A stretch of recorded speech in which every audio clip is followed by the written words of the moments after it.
करना होगा। आप लोग जानते हैं महाभारत का प्रसंग है, भीष्म को सब कोई जानते हैं ना। भीष्म जो है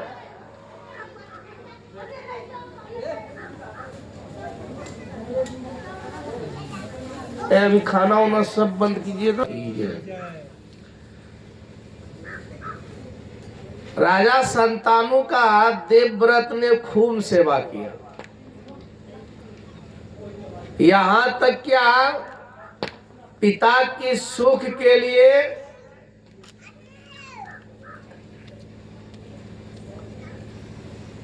अपना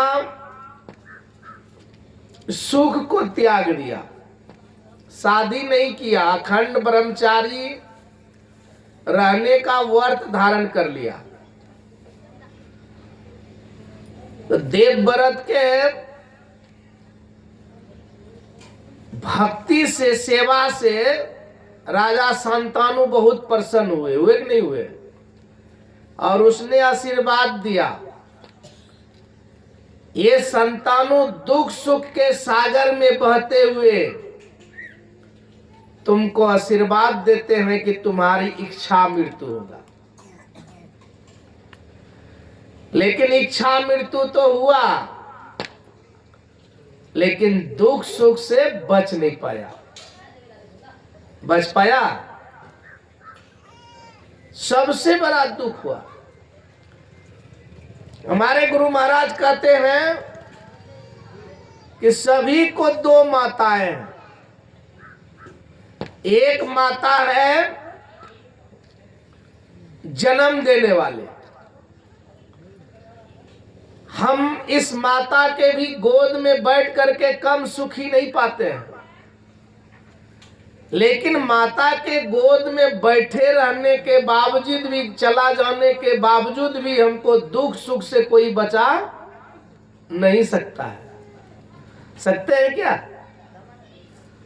हम रो रहे हैं, माता के गोद में हैं, लेकिन हमको माता को वह पावर नहीं है हमको दुख सुख से छुड़ा दे। छुड़ाते हैं? नहीं छुड़ा पाते। लेकिन दूसरी माता है, कहते हैं भक्ति माता। जो मनुष्य भक्ति के गोद में चला जाता है तो सारे दुखों से छूट जाता है, जो भक्ति के गोद में चले जाते हैं। लेकिन हम भक्ति किसका करें और कैसे करें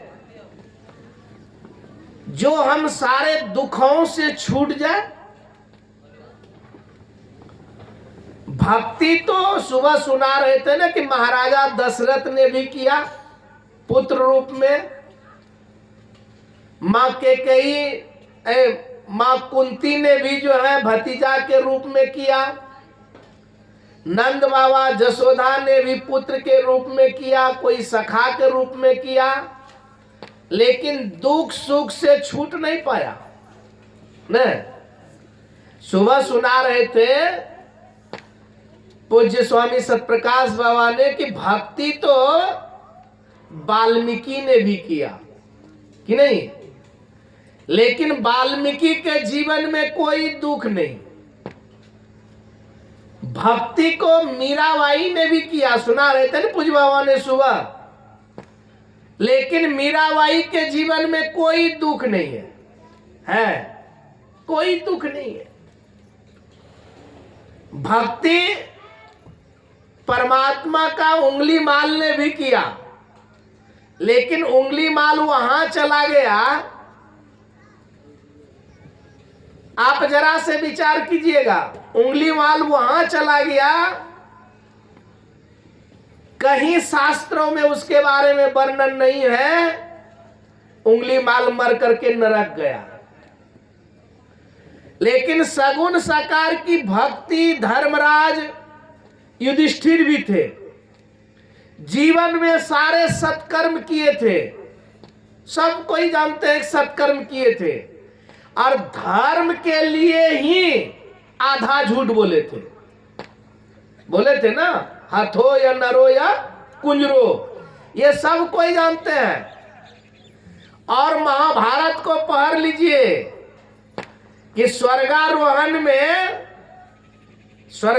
में मोक्ष प्रायण में स्वर्गारोहण में जो है आधा झूठ बोलने के कारण युधिष्ठिर का कंगुरिया अंगुल गल गया था, और 2 मुहूर्त के लिए नरक जाना पड़ा था।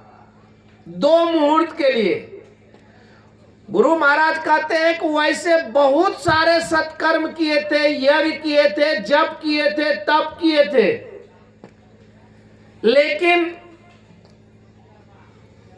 युधिष्ठिर महाराज को या 5 भाई पांडव को नरक से बचा नहीं पाया, नरक चला गया। लेकिन रत्नाकर ने कोई जप तप नहीं किया था, लेकिन संतों की जुक्ति को जान करके वह ध्यान किया था, भक्ति किया था। जब से उसने कुकर्म को छोड़ा, संतों का ज्ञान मिला, तब से वह जीवन में कभी बुरा कर्म नहीं किया और ध्यान किए, और ध्यान करके सदग्रंथ कहते हैं कि वह ब्रह्म ही हो गए, परमात्मा ही हो गए। जानत तुम ही हो जाई, वही हो गया, वह ब्रह्म ही हो गया। उल्टा नाम जपै जग जाना, वाल्मीकि हुए ब्रह्म समाना, वह ब्रह्म ही हो गया। और भगवान राम को भी ये धर्म का धारण करने के लिए देश काल परिस्थिति के अनुकूल भी अपनी धर्म पत्नी को छोड़ना पड़ा, जंगल में जाना पड़ा, तो वाल्मीकि मुनि के आश्रम के बगल में छोड़ा। सबको जानते हैं ना, इतना धर्म परायण हो गए, इतना सत्कर्मी हो गए। पहले हम भक्ति इंद्रियों के माध्यम से करते हैं, लेकिन परिणाम क्या होता है कि जहां जटायु गया था, पूज्य बाबा सुना रहे थे ना, जटायु मरा हुआ मांस को खाते हैं, जिंदा मार कर नहीं खाते। कोई भी गिद्ध को देखे हैं कि वह जो है कि मारा जीव को मार करके खाता है। और सब ने, बिल्ली ने, कुत्ता ने, सिंह ने, गिदर ने, ये सब ने जो है मार करके खाता है, और मरा हुआ भी खाता है। लेकिन सिंह जो होता है मरा हुआ नहीं खाता है, दूसरे का मरा हुआ सिंह नहीं खाता है, अपना स्वयं मार करके आहार सिंह करता है। लेकिन गिद्ध ने मरा हुआ मांस खाता है, सड़ा गला मांस खाता है। लेकिन भक्ति किया, भक्ति करके कहां चला गया? स्वर्ग चला गया। मनु शत्रुपा ने, मैं सुबह सुना रहा था कि मनु शत्रुपा ने 22,000 वर्ष तप किया, और 22,000 वर्ष तप करने के बाद इस शरीर में महाराजा दशरथ के रूप में और रानी कौशल्या के रूप में आए, और बहुत सारे सत्कर्म किए, बहुत सारे भक्ति किए, बहुत सारे पूजा पाठ, यज्ञ जप तप भी किए, बहुत सारे सत्कर्म किए। बुढ़ारी पर संतान पाए, किसको? भगवान को। लेकिन भगवान को पुत्र पाने के बावजूद में भी, और ऐसा पुत्र रूप में भगवान की सेवा किया, भक्ति किया, लेकिन अज्ञान अवस्था में, जवानी के मध्य में, राज के मध्य में चूर होकर के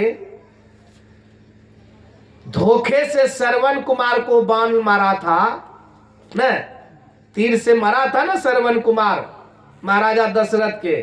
लेकिन उसके कर्म से बच पाया क्या? और मर करके कहां गया? रामायण को पढ़िए तो पता चलेगा कि ये सब मर करके महाराजा दशरथ कहां गए? जहां गिद्ध गए कि नहीं। तब ना भगवान राम स्वयं कहते हैं कि हे गिद्ध, ये सीता हरण की बात जो है हमारे पिता को मत कहिएगा, क्योंकि दुख होगा। अगर मैं राम होऊंगा तो रावण सा परिवार जाकर के सुनाएगा कि आपका बेटा राम क्या है, और मैंने आपकी पुत्र वधू का हरण करने का हम लोगों का फल क्या मिला, फल क्या मिला। और रावण भी सपरिवार वहीं गए, स्वर्ग गए हैं कि नहीं? रावण सपरिवार स्वर्ग गए हैं। और स्वर्ग के बारे में कल हम लोग सुन रहे थे, भगवान राम प्रजा को सुना रहे थे, यही तन कर फल विषय न भाई, अस्वर्ग स्वल्प अंत दुखदाई। वह स्थान गया कि जहां मनुष्य शरीर सत्कर्म करके मनुष्य जो है स्वर्ग की प्राप्ति तो कर लिया, लेकिन वहां भी अंत में दुख होगा। शास्त्रों में सुने होंगे, कहीं सत्संग में गए होंगे तो सुने होंगे, या राम कथा भागवत कथा में सुनाया होगा कि राजा श्वेत थे। राजा श्वेत, श्वेत द्वीप का राजा था राजा श्वेत, और राजपाट से उब करके 3000 वर्ष तप किया, 3000 वर्ष तप किया। और 3000 वर्ष तप करने के बावजूद में उसका जब शरीर छूटा तो अब ब्रह्मलोक चले गए। अब ब्रह्मलोक जब चले गए तो वहां भी उसको क्षुधा सताती थी, भूख प्यास सताते थे वह, लेकिन वहां खाने के लिए कुछ नहीं मिला। तो ब्रह्मा जी के पास गए, कहा पितामह मुझे खाने के लिए कुछ दीजिए, भूख लगी है, पीने के लिए जल दीजिए। तो ब्रह्मा जी ने कहा कि यहाँ खाने पीने का सामग्री नहीं है, खाने पीने का सामग्री भूलोक में है। ये धरती पर जो है ना, यही भूख प्यास सताते हैं, यही भूख का सामग्री है मिटाने का। प्यास बुझाने के लिए पानी है, भोजन को बुझाने के लिए भोजन है, भूख को मिटाने के लिए भोजन है। लेकिन और कोई लोकांतर में भूख प्यास नहीं लगता है, लेकिन वहां उसको सताते क्यों हैं? तो ब्रह्मा जी ने कहा, हे राजन, तूने तप तो किया है लेकिन किसी को दान नहीं दिया है, किसी को भोजन नहीं कराया है, भूखे को भोजन नहीं दिया और प्यासे को पानी नहीं दिया है, और कभी सत्संग नहीं सुना है, और कभी संतों की सेवा नहीं किया है। और यही नहीं करने के कारण तुमको ब्रह्मलोक में भी भूख प्यास सताती है, क्षुधा सताती है। तो कहा तब क्या करेंगे? कहा कि क्षुधा को शांत करना है, भूख को तृप्त करना है, तो जाओ तुम जिस शरीर से ये तप करके राजा वाला शरीर में आए हो, वह राजा का शरीर पड़ा हुआ है, अभी कोई गिदर या मांसाहारी जीव नहीं खाया है, और वह शरीर तुम्हारा सुरक्षित है। उसी शरीर का मांस खा लेना और सरोवर की पानी पी लेना, प्यास को बुझा लेना, भूख को शांत कर लेना, और तुम चले आना, तुमको यही मिलेगा। एक बोला कि एक कनिष्ठ काम, नीच काम, घृणित काम कब तक करना पड़ेगा, कब तक करना पड़ेगा? तो कहा, है राजन, जब तक संत नहीं मिल जाता है, क्योंकि संत ही एक शरण में होते हैं। कुछ बाबा भी सुना रहे थे ना, जो न करे लकीर तो सो करे फकीर। वह काम फकीर कर लेता है, रेख को मिटा लेता है। पर महाराज संत सदगुरु महाराज जिसकी झांकी देख रहे हैं, तस्वीर देख रहे हैं, ये अपनी वाणी में महर्षि में ही पदावली में लिखा है, ईश्वर देव पितर परिजन सो होत न यह उपकार। कहते ईश्वर, ईश्वर परमात्मा प्रभु हरदम संग रहे, कबहू भव दुख ना टरे, अब गुरु भव दुख दे टारी, सकल जयति जयति करे। परमात्मा हमारे संग में है। पूज्य स्वामी सतप्रकाश बा सुबह सुना रहे थे ना कि मीरा को जब रैदास गुरु मिल गए और जब उसने साधना किया, इसी शरीर में खोज लिया, तो क्या कहा? सब सुना रहे थे ना, सबके पिया परदेश बसत है, लिखी लिखी भेजे पाती, हमरे पिया घट ही बसे, ना कहूं आती ना जाती, अब बात करूं दिन राती। हम दिन रात बात करते हैं। मीराबाई भी कहते हैं कि ये शरीर में परमात्मा है और बाहर भी परमात्मा है। शरीर में, सबके अंदर में भी परमात्मा है और सबके बाहर भी परमात्मा है। कितना बाहर है? तो जैसे दुनिया में बहुत सारा घर बना है ना, दुनिया में बहुत सारे घर हैं, लेकिन सभी घर में खाली जगह है ना, आकाश है ना। सबके घर के अंदर भी आकाश है, उसको घटाकाश कहते हैं ना, मठाकाश कहते हैं। मठ के अंदर के आकाश को मठाकाश कहते हैं, घड़ा के अंदर के आकाश को हम घटाकाश कहते हैं। लेकिन ये पर्दा के अंदर जो आकाश है, खाली जगह को, इसको हम पटाकाश कहते हैं। पट के अंदर खाली है तब तो बैठे हैं, लेकिन ये पर्दा के बाहर भी आकाश है, खाली जगह है। इसका अंदाजा कोई कर सकते हैं क्या कितना खाली जगह है? तो उसी प्रकार से परमात्मा कैसे हैं? तो प्रभु जी जिमी गगन रहाई, जैसे आकाश खाली जगह सर्वत्र है। कोई ऐसा घर नहीं बना है कि संपूर्ण आकाश को घर में अटा दे, अटा सकता है? कोई ऐसा घर नहीं बना है। लेकिन कोई ऐसा घर नहीं है कि आकाश से खाली नहीं है, जिसको हम मटाकाश कहते हैं। मकान के अंदर के खाली जगह को मटाकाश कहते हैं, लेकिन बाहर के आकाश को हम मदाकाश कहते हैं। उसी प्रकार से परमात्मा हमारे अंदर भी है और परमात्मा हमारे बाहर भी है। कितना बाहर है तो इसका कोई अंदाज नहीं कर सकता है। व्यापक व्याप अखंड अनंता, अखिल अमोघ शक्ति भगवंता। ये परमात्मा सबको भर करके और सबसे बाहर कितना है इसका कोई अंदाज नहीं कर सकता है। करता है? आकाश के बारे में बता सकते हैं कितना लंबा चौड़ा आकाश है? इस आकाश में कोटि ब्रह्मांड लटका हुआ है, करोड़ों तारा लटके हुए हैं, चांद सूरज लटके हुए हैं, और फिर भी जो है ये आकाश खाली ही है। उसी प्रकार से परमात्मा सब जगह है, सब में है। उसी प्रकार कहते हैं प्रभु रहे हरदम, प्रभु रहे संग हरदम, कबहु भव दुख न टरे। हमें दुख सुख से वंचित नहीं होता, इसलिए कहते हैं ईश्वर देव। ईश्वर और देवता हमको दुख से छुटकारा नहीं परा कर सकता है। ये इंद्रियों के भवसागर पार नहीं कर सकता है, जन्म मरण के चक्कर से नहीं छुड़ा सकता है।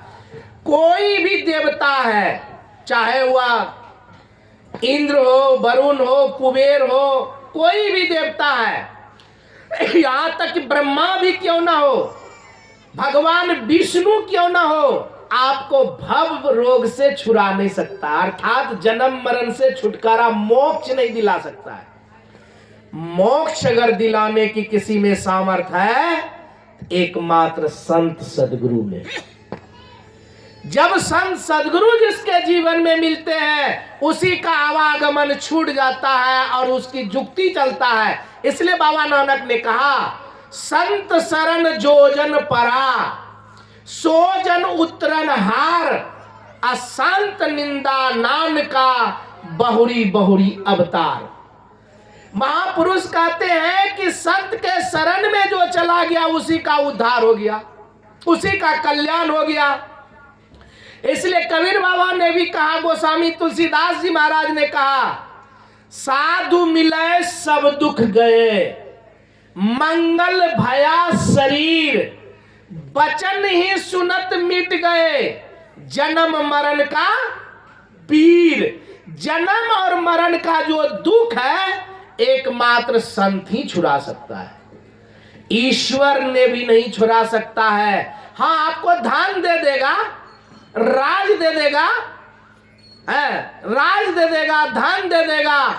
आपको नेत्र नहीं है, नेत्र दे देगा। संतान नहीं है, संतान दे देगा। आप कुष्ठ करोपी है, काया कलश कर देगा, कल्प काया बना देगा, सुंदर काया बना देगा, रोग से मुक्त कर देगा।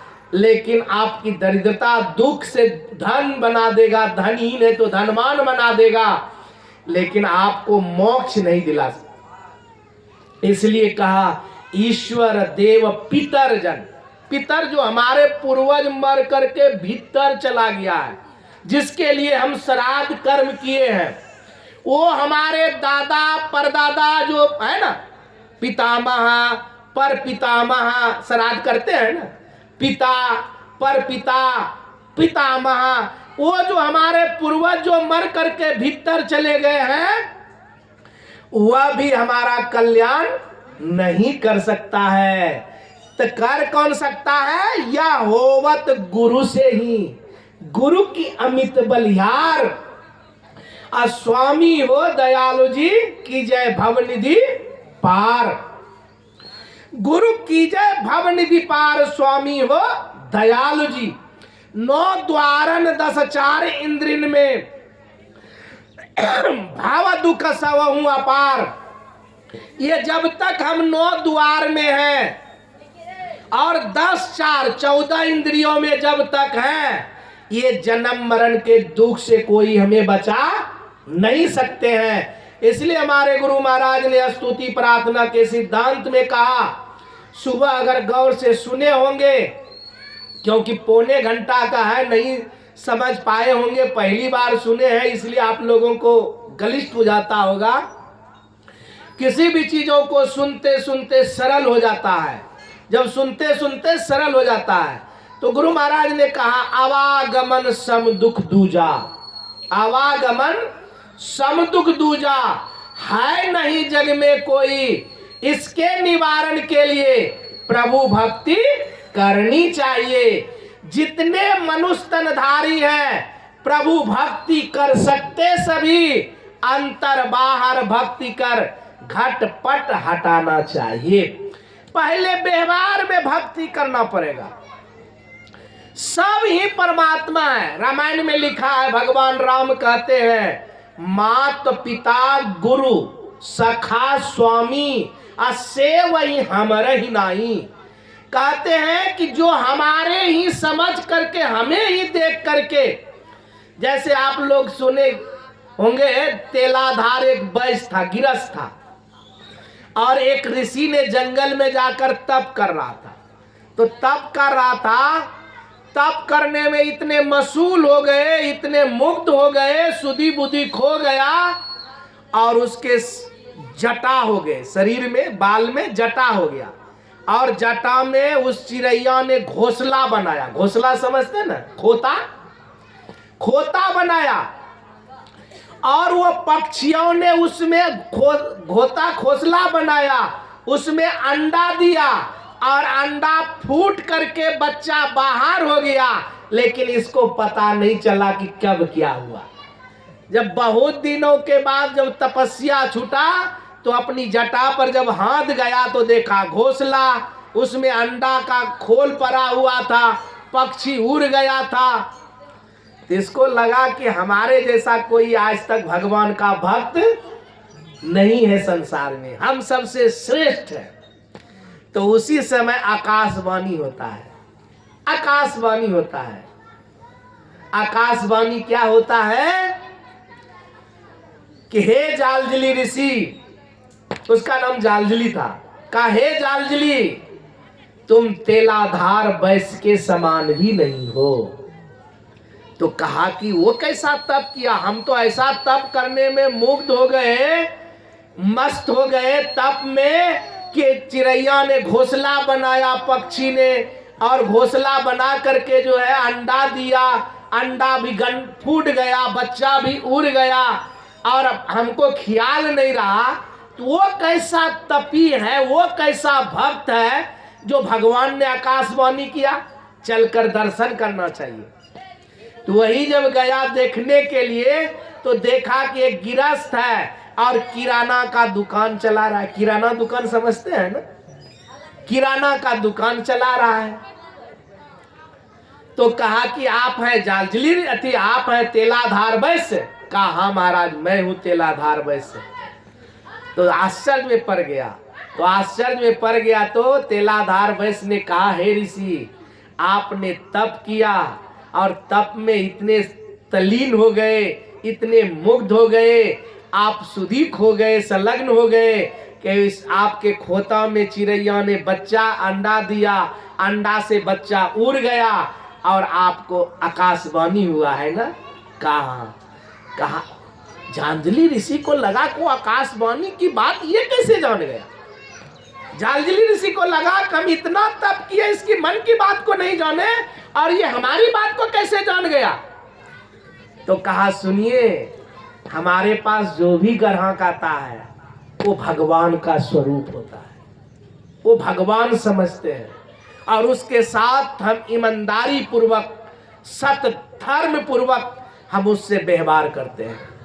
हमारे दुकान पर कोई भी ग्राहक आ जाए, बच्चा आ जाए, जवान आ जाए, वृद्ध आ जाए, सब में हम ईश्वर को देखते हैं, परमात्मा की विभूति मान करके यही कर्म करते हैं और परमात्मा से प्रार्थना करते हैं, हे प्रभु हमसे बुराई मत करवाओ, मुझसे किसी जीव को दुख मत दिलाना और इतना ईमानदारी पूर्वक हमारा व्यवहार करवाना। तो मान लीजिए ये व्यवहार अगर रखते हैं भक्ति में, बाहर में भी भक्ति चाहिए, माता पिता की भी सेवा चाहिए, माता पिता की सेवा चाहिए और माता पिता की जब सेवा करके खुश कर लेंगे, आप विचार कर सकते हैं जो अपने भाई को खुश नहीं कर सकता है, जो जग में मिल ही नहीं सहोदर भराता, तो मंदिर में जाने से भगवान खुश होगा हो। जो अपने माता पिता को अपने व्यवहार से खुश नहीं पहुंचा सकते हैं, तो क्या मंदिर में जाने से भगवान खुश होगा। ऐसे आप लोग पांडरक की नाम सुने होंगे, बिहार के काल में पांडरक देते पुंडरीकाक्षा, तो पुंडरीक की नाम सुने हैं ना। पुंडरीक पहले जो है ना तप करते थे, अपने मन से भगवान का दर्शन करना चाहते थे।